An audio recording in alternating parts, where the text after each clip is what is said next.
Ladies and gents, welcome to Sushi Reaction, and this is a brief history of sushi by the channel SamONella Academy. Here's another Sam video. There are still some left apparently. So yeah, it's about sushi. I think sushi first appeared in China, if I'm not mistaken. In China, I think I read about somewhere that they used rice, fermented rice, I think, to preserve the fish.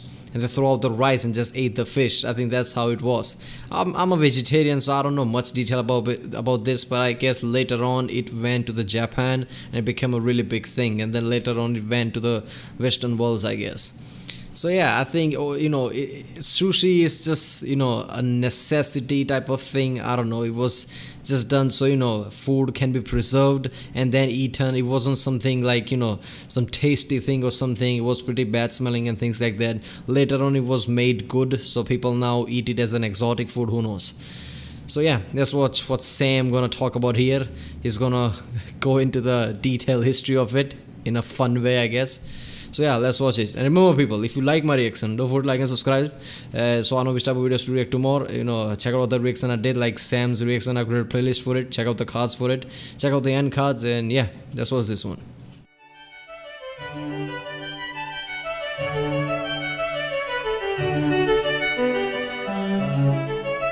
Hey kids, it's Food Friday, so today's lesson is on the history of sushi. Sushi first came into existence in Japan around the 8th century. It consisted of gutted, salted... I thought it began in China. I'm pretty sure of that. I don't know. I think I have to Google later. But I'm pretty sure it began in China, then went to Japan.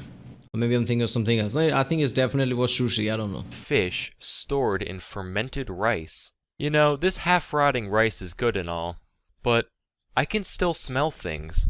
Yeah, and I'm not having nearly as much diarrhea as I would like to be. What should we do?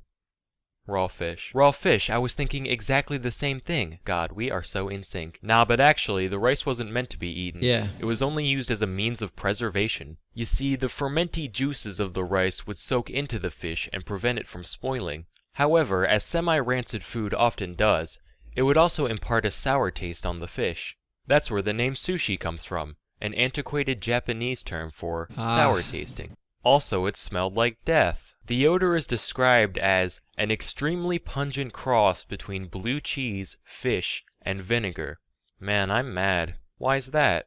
I'm not gonna lie, alright? I understand there are probably some meats and things like that that just taste good or something. But how can a fish taste good? I don't know. Whenever I've been close to anything about fish and it just smells horrible, man. And sushi, from the sound of it, is even worse. I smelled something down the road. Thought a new sushi vendor was in town.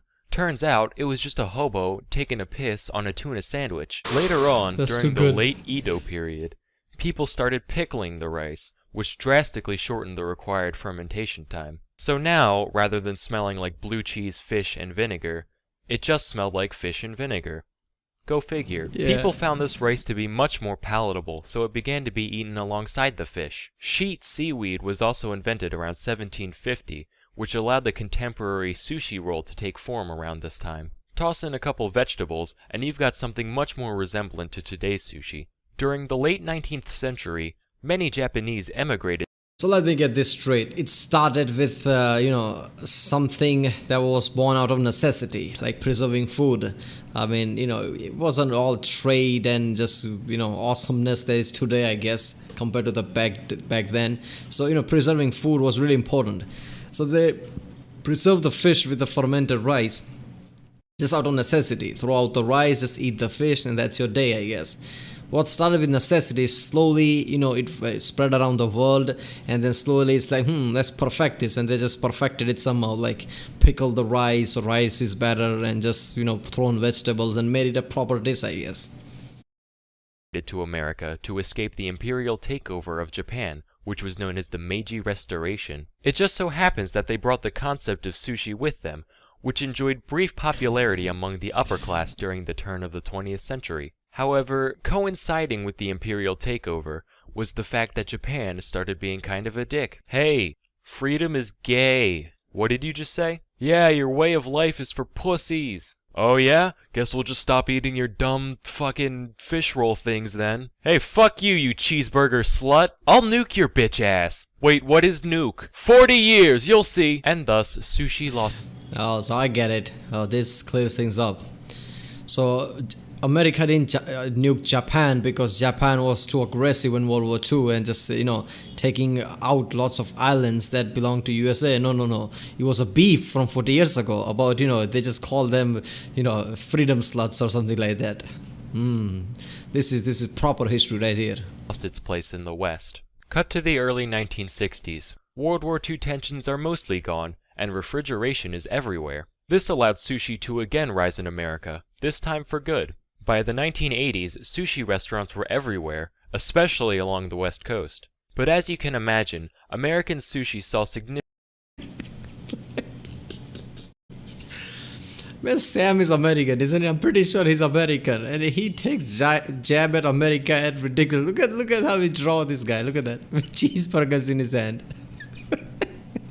Look at his face expression, man. His passive aggressiveness is just incredible. I love this channel. Significant alteration in order to appeal more to the Western palate. For example, if you went to Japan and asked for cream cheese in your roll, they'd probably just put you on a raft and gently push you out to sea. But to each their own. And today, sushi is more popular than ever. So kids, remember to be careful of who you make fun of. Because the weird, smelly kid of today... Alright.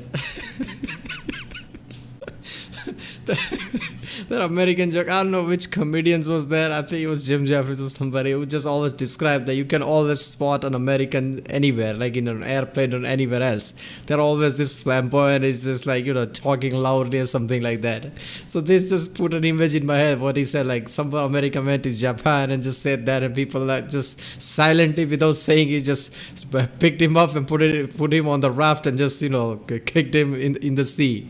Eventually he'll reach America, yes. Might just be the next big thing tomorrow. Yeah.